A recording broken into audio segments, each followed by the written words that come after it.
welcome back to Beauty Bee and to my second Get Ready With Me using my Pandas eyeshadows for the month. This is very exciting. I don't think that this has happened in a very long time. But this month I was actually doing a good job of planning ahead, and I planned out a more neutral Get Ready With Me that I will link in that corner? That corner? I don't know. I'll figure it out.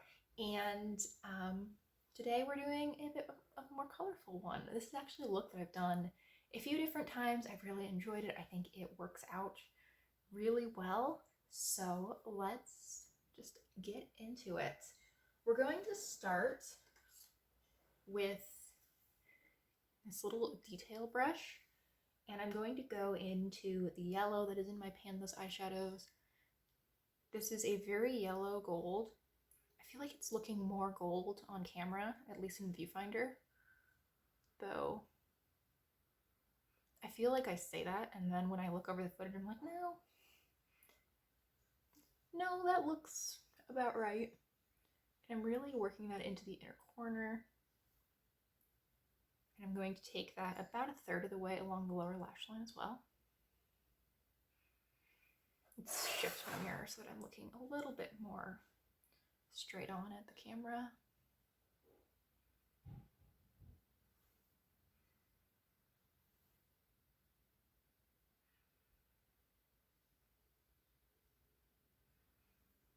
Just want to build that color up.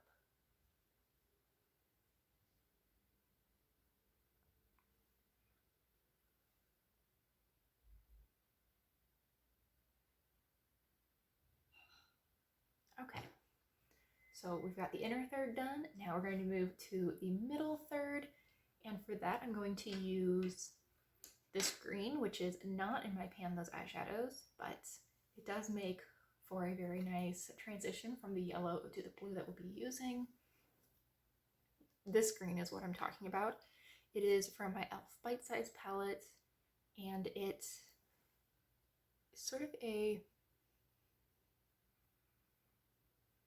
grass green. It has a little bit of an olive to it, and I feel like you can't see that on camera at all somehow, which is really weird because in person it's looking pretty vibrant actually. And I don't remember if I mentioned this at the beginning, but I have eye primer on and I have set it down with some beige eyeshadow or off-white eyeshadow.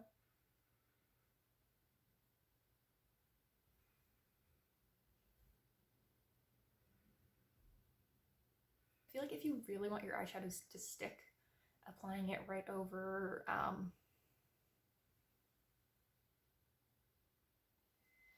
got distracted. There was a very pretty butterfly outside my window. I feel if you really want your eyeshadow to stick, and that is your goal with applying an eye primer, applying shadow immediately over it is a great strategy. My use for primer is just for it to not crease over the course of the day, so I like to set it down. I feel like that makes it a little bit easier to blend on top of it.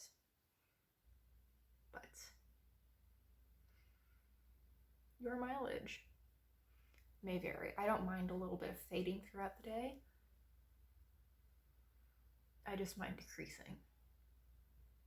Okay, and I think you can see that. I really hope you can see that. I'm going to add that same green along my lower lash line. I'm just going to take that same little detail brush that I was using and put the green from the end of the yellow to about the 2/3 to 3/4 point on my eye.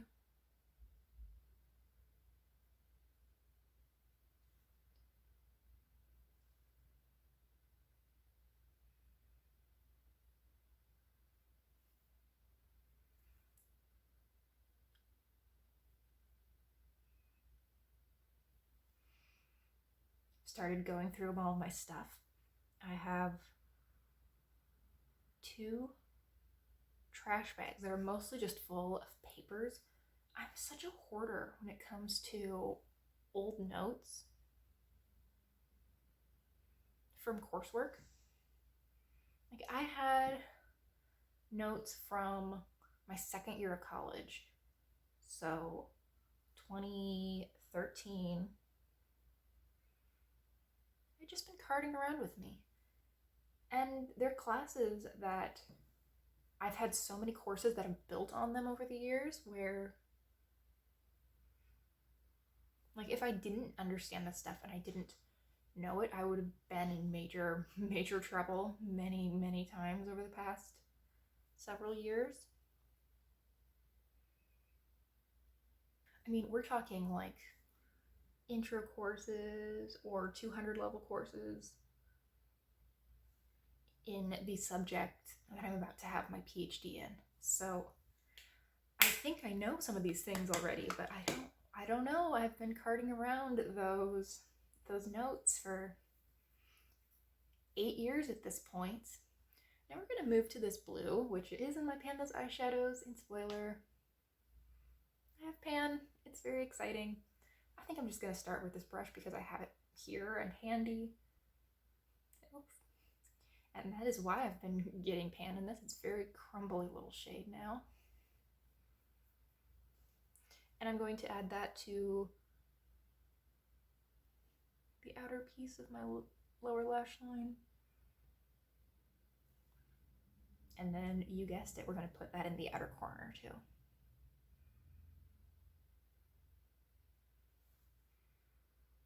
I think I'm just going to use my finger to at least start the outer corner. I'll probably build it up a little bit more with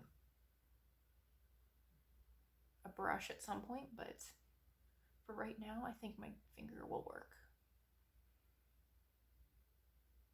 This gives me sort of a tie-dye effect. Okay, I think that is looking good. I am going to add some color to my crease. If I can find the eyeshadow to do that with. Sorry if I'm making so much noise right now. And for the color in the crease, I'm going to go into this matte sage green shade. This is from my NYX Ultimate Utopia. All of the products that I use will be listed in the description box. Obviously, if you want to get a very similar look, you don't need exactly what I'm using, but you know, if that is interesting or helpful to you, the information is, I was going to say always, but the information is there when I remember to add it, which is most of the time.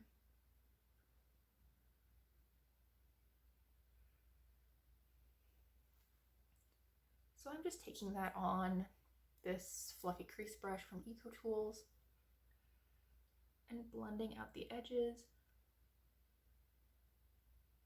I feel that this really muted green is a great choice for a crease color with this particular look because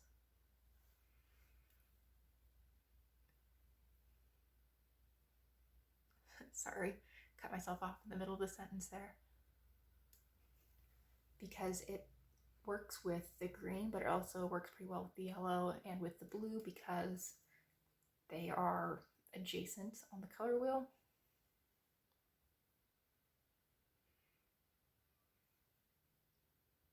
And I want the overall effect of this look to be sort of tie-dye. Oh goodness, I forgot that I had used blue with that. I'm going to just conceal over that because that's, oh my.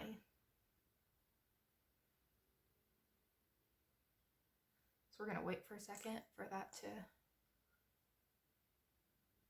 set down. A little on that side too. Oh my goodness. I'm usually so good about remembering to wipe off my fingers in between shades, but not today, it seems.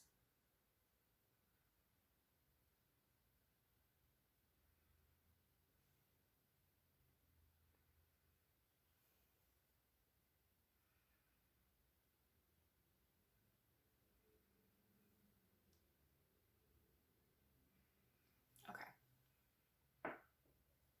I have that. Where's my brush? Okay, so I've got the concealer blended in. Now I'm going to use this really light pink over the area to brighten it up. Hopefully get rid of all the blue. If not, then like 90% of it.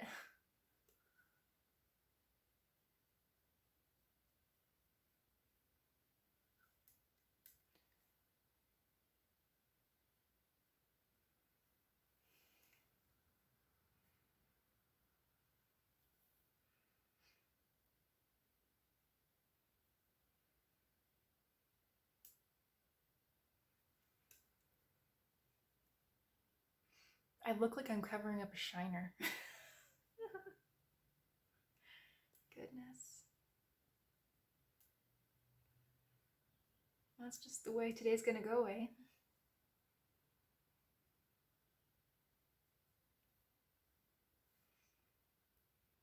Gonna add a little to this side just so that it isn't quite as obvious that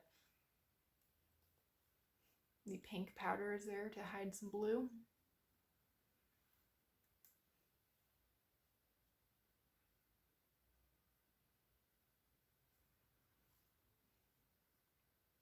Okay. That's not looking too bad at this point. I think I can make it work. So I'm going to just brush off this brush on my hand, get it fairly clean, and go over that area again. Okay. And now for the last step, at least as far as eyeshadow goes, I'm going to go in with this shimmery white shade on actually the same brush I just used with pink, and I'm going to highlight the brow bone. I wasn't intending to highlight the brow bone, but I feel like since I have so much of that pink just really all over that area, that it would behoove me to add a little bit of extra definition, make this look a little bit less like a mistake. And I think I'm going to add it right in this inner corner as well, sort of along that line that people have that's just kind of purple. At least on me it is. I think on most people it is.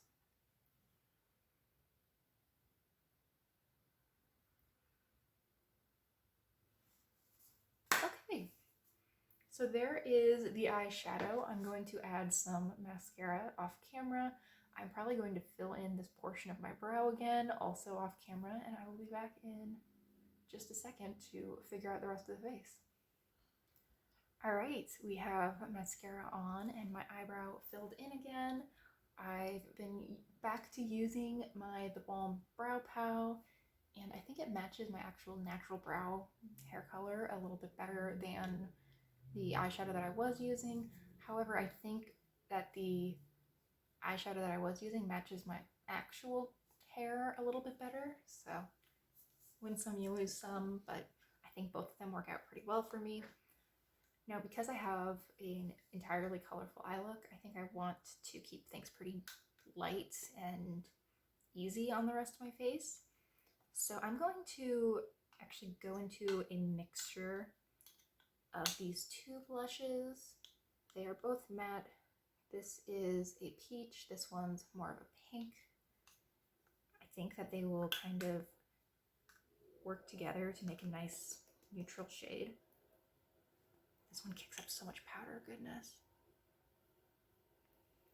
Yeah, that'll do.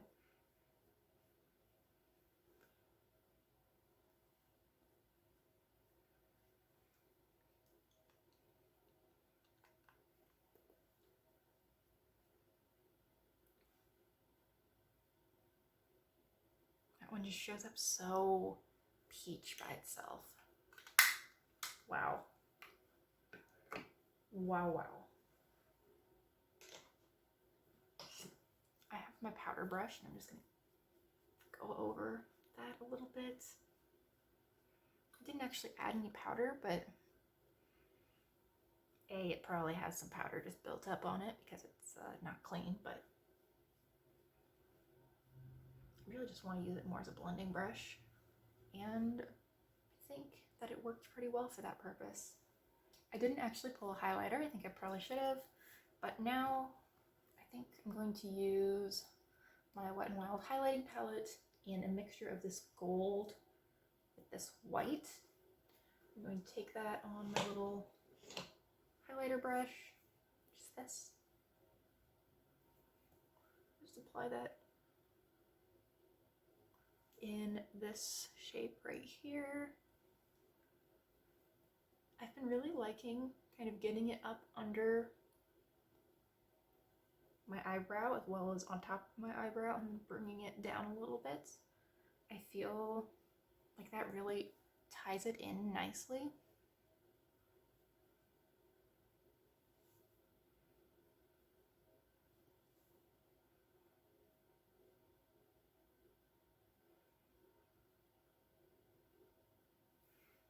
Okay, so I think that's the face done.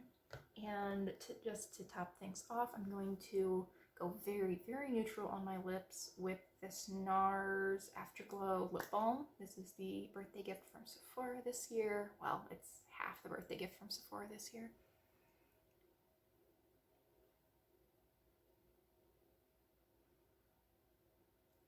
And I love it.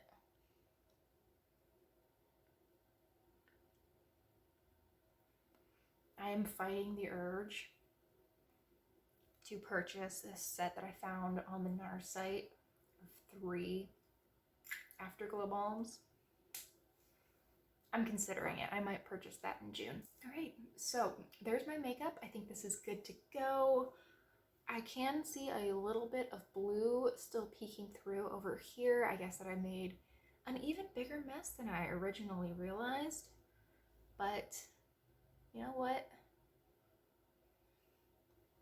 We're dealing with it. It's fine by me.